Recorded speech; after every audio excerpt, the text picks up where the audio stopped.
स्वागत है आपका चाय पर चर्चा में। तो हम बाजारों पे आज क्लोजिंग होते हुए देख रहे हैं फाइनली जो अब एडजस्टेड नंबर है 8239। तो अगर आप 9230 9240 के इस लेवल पे नजर रखे हुए थे तो उसके ऊपर बंद हुआ है बाजार। 18,950 के करीब बैंक निफ्टी सपोर्ट लेवल के काफ़ी करीब है, जो इस समय आपको पोजीशनली अगर आप देखते हैं तो करीबन 18,700-800 के बीच में दिखाई देता है। दोनों ही इंडेक्स इनफैक्ट काफ़ी इंपॉर्टेंट लेवल्स पे आके बंद हुए हैं। निफ्टी बैंक ने बड़ा प्रेशर डाला, जिसके पीछे एक तो जो बात हम ब्रेक पे जाने से पहले कर रहे थे, अंतर्राष्ट्रीय बाजारों में गिरावट की वजह से हुआ है। दूसरा जो बड़ा ड्राइवर है वो है दरअसल निफ्टी बैंक के लिए आज बॉन्ड मार्केट, क्योंकि बॉन्ड्स के दाम में आपने तेजी से गिरावट आते हुए देखी है। जो 2029 की बॉन्ड है जो हम पहले से ट्रैक करते आ रहे हैं, उसकी जो यील्ड थी अगर आज आप उसमें देखेंगे तो करीबन 20 बेसिस पॉइंट का इजाफा देखने को मिला, 5.96 से बढ़कर 6.17 पे। और एक नई जो 10 ईयर गिल्ट अब लॉन्च हुई है शुक्रवार को ही, उस पर अगर आप नजर डालेंगे तो वो भी आपको 5.71 के मुकाबले 5.79 दिख रहा है। लेकिन अभी भी जो लिक्विडिटी है वो 2029 वाली जो पुराना बॉन्ड है उसी पे है, 10 साल के यील्ड के हिसाब से अगर आप देखते हैं। और उस बॉन्ड पे आपको जो गिरावट दिखी 103 रुपए 43 पैसे वाला आज आपको 101 रुपए 99 पैसे पे बंद होता हुआ दिख रहा है।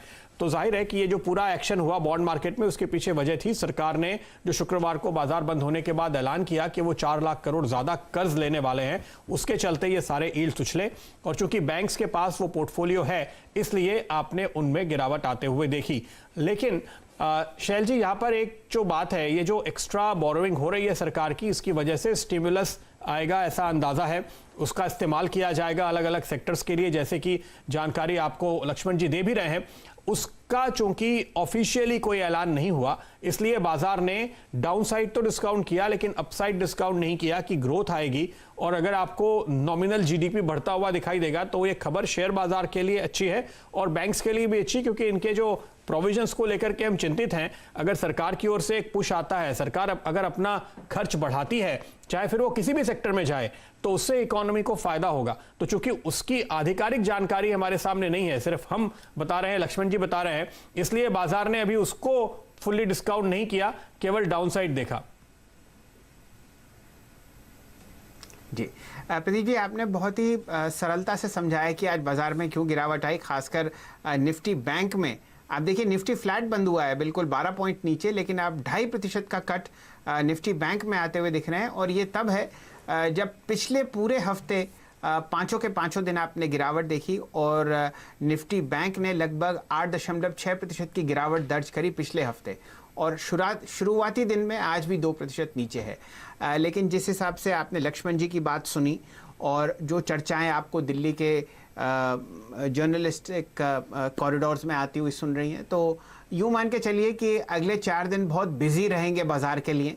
और अगर कोई एक ऐसा सेक्टर जहां पर आप एक बहुत अच्छा हरा निशान शायद आते हुए देखें तो वो पूरा बैंकिंग स्पेस है, जो एक बहुत बुरी तरीके से आपको पिटाई होती हुई दिखी है।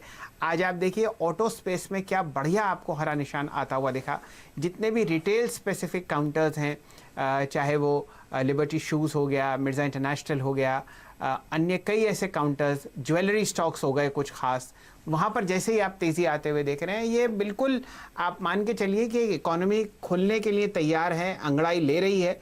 और सरकार इसमें एक बहुत बढ़िया स्टिमुलस का तड़का लगाएगी, जो आपको पूरे सेक्टर्स में जहां बहुत ज़बरदस्त अंडर वैल्यूएशन है, उसके बावजूद आप गिरावट देख रहे हैं ऑटो एंसिलरी स्टॉक्स में, वहां पर आप एक बहुत अच्छा अप ट्रेंड आते हुए देखेंगे।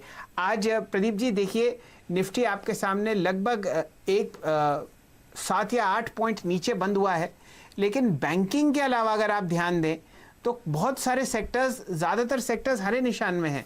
आप देखिए ऑटोमोबाइल स्पेस की हम चर्चा सुबह से करते रहे। सीमेंट में देखिए क्या शानदार आपने तेज़ी आते हुए देखी। अंबुजा सीमेंट देखिए, ग्रासिम 4.3% ऊपर बंद हुआ है। अल्ट्राटेक सीमेंट में 5-7 दिन की गिरावट के बाद आपको वापस हरा निशान आता हुआ दिखा है। ये कोई छोटे स्टॉक्स नहीं हैं, यहाँ पर आप निफ्टी के जो कॉन्स्टिट्यूएंट्स हैं वहाँ पर एक अच्छी तेज़ी आते हुए देख रहे हैं। तो इन स्टॉक्स पर आपको ध्यान देना अति आवश्यक है। मेटल्स में आपने शानदार तेज़ी देखी। हिंदुस्तान जिंक पर आपको एक बहुत अच्छी बाय कॉल मिली। हिंडाल्को, वेदांता, ये सब स्टॉक्स आपको हल्का हल्का अप ट्रेंड में आते हुए दिख रहे हैं, क्योंकि यहाँ पर स्टिमुलस का सबसे बढ़िया इम्पैक्ट आपको आता हुआ दिखेगा। क्योंकि आज बैंक्स में बहुत ज़बरदस्त सेलिंग थी, तो एक ये ओवरहैंग सा लग रहा है बाजार पर कि बहुत ज़बरदस्त मुनाफा वसूली हुई है और एक नेगेटिव ट्रेंड शायद बाजार में बनता हुआ दिखे। प्रदीप जी।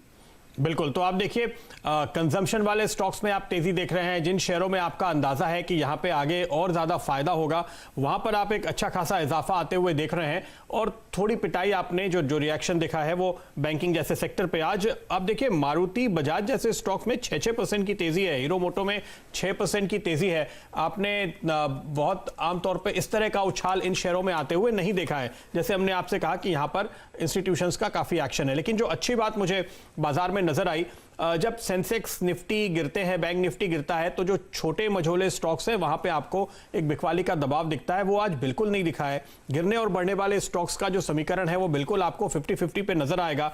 और आप कई एक स्टॉक्स पे नजर डालिए, हैथवे केबल देखिए जो 20% के सर्किट पे आपको दिखाई देगा।